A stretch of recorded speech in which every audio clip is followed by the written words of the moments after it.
Kas čia buvo? Žygis geras. Prasiplaukėm tokia įdomi upė, ne maršrutinė, bet su iššūkiais, o šiaip faina. Galima pasakyti net ir nemokamai.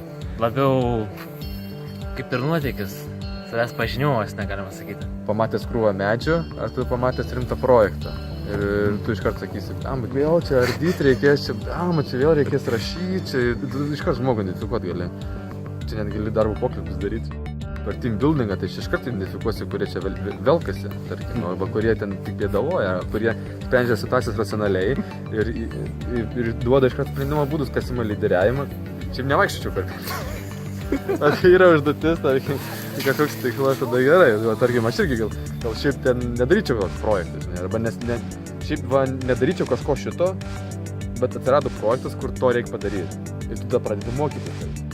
Tu esi situacijai, su visiškai nepažįstamais žmonėm ir tu priverstas dalyvauti, kažkaip rasti bendrą kalbą ir kažkaip įspręsti uždavinius esančius kelyje.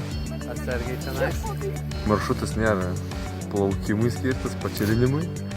Bet jis labai gerai išbando žmonės, iškart gali matyti, kurie tarkim, ten daug kritinių situacijų, ten iš vien kritinių situacijų. Ir tarkim, pamatai 2-3 pirmas, atrodo, nu gerai, čia kažkaip lemba tų medžių prikritę, nu gerai, čia pernešim, iš ko pamatai, kad dar jų čia visur iškritę.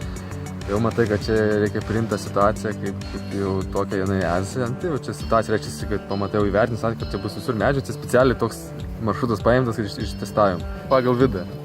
Sakau, bet specialiai maršrutas, kurio tikrai nieks neplaukė. Sakau, gerai, dabar reikia įsiaiškinti, ar žmogus pasiryžęs laimėti šitą užduotį, ar mes, tarkim, ginčysimės, ar mes eisim kartu situacijoje, ar išplauksim kartu, ar bumbėsim, ar kaip. Komandinis darbas, jisai, taip, vėlgi, dar kartą patvirtino, kad tu, ta prasme, visi nusistatymai ir visi kažkokie išankstiniai, žinai, jie yra tokie žiauriai maišantis, limituojantis. Tas prizas nėra kaip main partas, tas pagrindinis, bet tu tiesiog atkreipi bent jau šitą dėmesį, kad tu tą prizą siekdamas, kokius stepus praėjai. Kas tai lėmė tą laimėjimą, ką tu turėjai daryti, tada įvertini. Aha. Ar aš ten vienas viską dariau, jis tik čilino ir gaunas, kad mes atplaukėm, bet gaunas mano 100 tam pastangų, nu tik tam pastangų.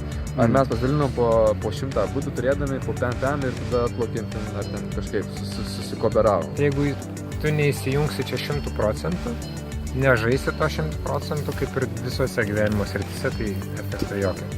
Tai čia lygiai tas pats, ta prasme, aš, žinai, stengiausi tą padaryti nuo pirmos minutės ir man tas sekėsi, nepaisindamas vienokios aplinkos, kitokios ir tada tik tai efektas. Tada smagumas, tada fainumas, tada viskas eina.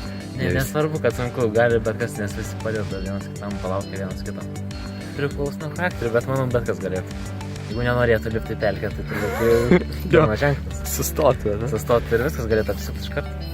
Okay. O kaip dabar jautiesi? Gerai labai.